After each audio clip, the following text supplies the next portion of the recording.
মুর্শিদাবাদের ভগীরথপুর নামটি মূলত ভগীরথ শাহের নাম অনুসারে রাখা হয়। কিন্তু ভগীরথ শাহ কে, কোথা থেকে এসেছেন জানতে পুরো ভিডিওটা দেখতে থাকুন। দিল্লির মসনদে তখন বাদশাহ জাহাঙ্গীর, বাংলা তখনও 12 ভূঁইয়াদের দাপট চলছে, যা মোগলদের পক্ষে মেনে নেওয়া খুব কঠিন ছিল।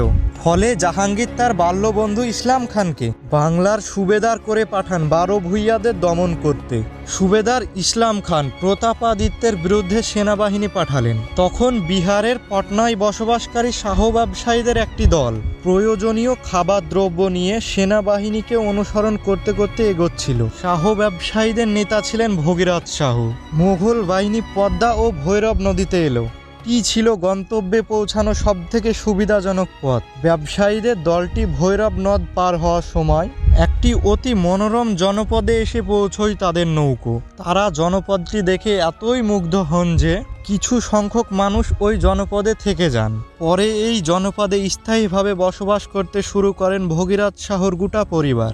এরপরেই ভগীরথ শাহর নাম অনুসারে ওই জনপদটির নাম দেওয়া হয় ভগীরথপুর। পরবর্তী সময়ে ভগীরথপুরের জমিদারির পত্তন পায় এই পরিবার। তাছাড়াও পরবর্তীতে মোগল বাদশাহের কাছে চৌধুরী উপাধি লাভ করেন এই পরিবার।